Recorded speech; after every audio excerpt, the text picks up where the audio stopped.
कितनी ही परिस्थिति क्यों ना प्रतिकूल हो, लेकिन व्यक्ति को भगवान का भजन करना नहीं छोड़ना चाहिए। लेकिन ये हम मानव लोगों का स्वभाव बन गया। धन कमाना नहीं छोड़ेंगे, परिवार का पालन पोषण करना नहीं छोड़ेंगे, यारी दोस्ती निभाना नहीं छोड़ेंगे, रिश्तेदारी निभाना नहीं छोड़ेंगे। सबसे पहले अगर छोड़ेंगे तो जो दीपक लगा रहे थे रोज, आज काम आ गया, आज माता जी आप लगा देना, मैं कहीं जा रहा हूं। भगवान का काम जो है भजन करने का, वो हम छोड़ देते हैं। कितनी ही प्रतिकूल परिस्थितियां क्यों ना आ जाए, कभी मत छोड़ो। अगर भक्ति सीखना है तो गोपियों से सीखो।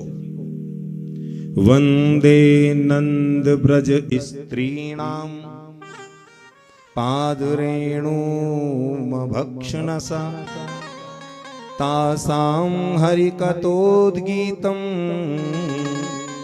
पुनातु भुवनत्रयम्। अरे वो गोपियां जिसके घर भगवान नंद नंदन माखन खाने जाया करते थे, अगर भक्ति सीखना है तो गोपियों से सीखो।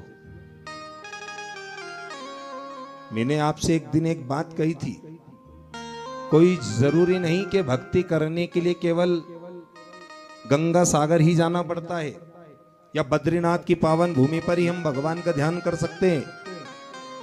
अपने इस मन को वश में रखो, और चाहे आप घर में हो, चाहे परिवार में हो, कहीं भी हो, आप अपना आसन लगा करके भगवान का ध्यान कर सकते हैं। बस केवल आपका मन वश में होना चाहिए।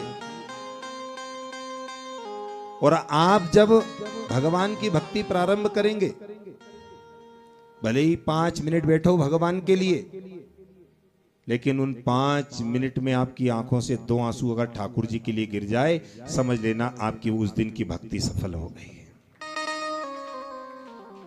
केवल 5 मिनट। गोपियां भगवान से इतना प्रेम रखती थी, इतना प्रेम रखती थी कि मेरे ठाकुर जी को उनके घर जाकर माखन खाना पड़ता था। एक दिन क्या हुआ, एक गोपी, अच्छा भक्ति किसे कहते हैं मैं आपको इस दृष्टांत के माध्यम से, एक दिन एक गोपी यमुना के किनारे आंख बंद करके किसी का ध्यान कर रही थी। नारद जी वहां से भ्रमण करते करते निकले। नारद जी ने विचार किया, जिस गोपी के यहाँ स्वयं परब्रह्म परमेश्वर माखन खाने जाया करते हैं, ये गोपी उनका ध्यान ना करते हुए किस देवता का ध्यान कर रही है। पहुंच गए नारद जी, जाकर कहा, देवी तुम किसका ध्यान कर रही हो? वो गोपी नारद जी से कहती है, नारद जी मैं किसी का ध्यान व्यान नहीं कर रही हूं। अरे ये यशोदा का जो छोरा है कन्हैया, इसका मैंने एक दिन रंग रूप क्या देख लिया, इसका स्वरूप क्या देख लिया, ये तो मेरे दिल में ऐसे बस गया, ऐसे बस गया कि बस दिन रात मुझे वो कृष्ण ही कृष्ण चारों तरफ नजर आता है। काम सीधा करती हूं, लेकिन हर काम उल्टा होता है उस कन्हैया के विषय में सोच सोच कर। वो गोपी कह रही है नारद जी से, नारद जी एक दिन मेरी सासू माँ ने मुझसे कहा, बहू जा गौ माता का दूध निकाल ला, दूध निकालने का समय हो गया। और मैं गौशाला में मटकी लेकर दूध निकालने गई, और मैं दूध निकाल रही थी, तभी ये नंद नंदन कन्हैया मेरी गौशाला में आया और आकर के मुंह से बोला, भाभी मोए भूख लगी है, तनिक गौ माता का दूध पिलाई दो। नारद जी मोए वा के ऊपर दया आ गई। मैंने बर्तन में दूध निकालना तो बंद किया और उससे कहा, मुंह फाड़ लाला, तेरे मुंह में ही निकाल दूं दूध। उसने मुंह खोल दिया और मैं सबरा दूध उसके मुख में निकालने लगी, और मेरी सासू माँ ने मुझे आकर हिलाया तो पता चला कि वहां कोई नंद का छोरा नहीं, सबरा दूध जमीन पर पड़ा है। मेरी सासू माँ ने मुझे 100 गालियां सुनाई, बहू आजकल तेरा मन किसी काम में नहीं लगता, जा जाकर के साल कूट ले थोड़ी। नारद जी मैं कमरे में जाकर साल कूटने लगी, और जब मैं साल कूट रही थी फिर वो कन्हैया मेरे कक्ष में आया और आकर के मेरे पास बैठ गया और कहने लगा, भाभी क्या नाराज है गई, आप मेरे संग बात नहीं करेंगी?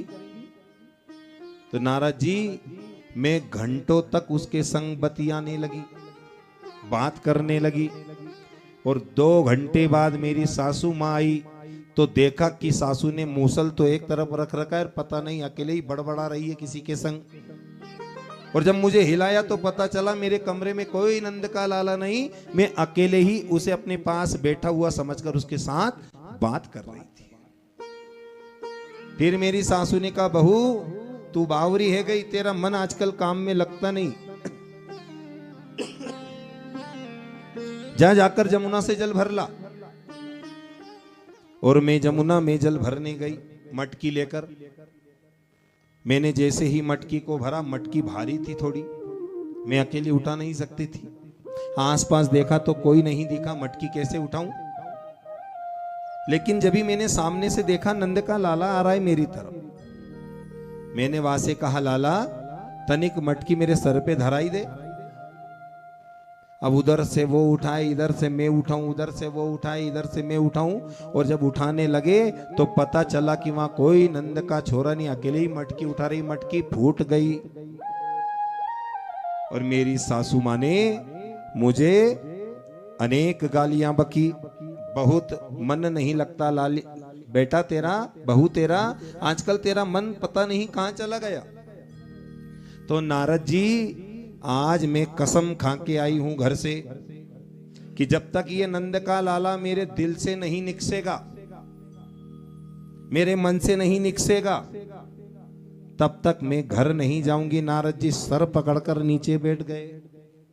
हे भगवान, जन्म जन्म मुनि जतन कराई और अंत राम कहीं आवत ना। अरे संत महात्मा तो अनेक वर्षों तक तप करते हैं, तब कहीं जाकर के क्षण 2 क्षण के लिए दर्शन देते नारायण। लेकिन इस गोपी को देखो, ये उल्टी गंगा बहा रही है, ये भगवान को दिल से भगाने का प्रयास कर रही है। लोग तो बुलाते हैं दिल में, लेकिन ये ब्रज की गोपियां अनोखी गोपियां हैं। ये भक्ति करने कहीं वन में नहीं गई, ये भक्ति करने किसी मंदिर में नहीं गई, इन्होंने मंदिर को ही अपना मन बना लिया, घर बना लिया। प्रेम से बोलिए जय जय।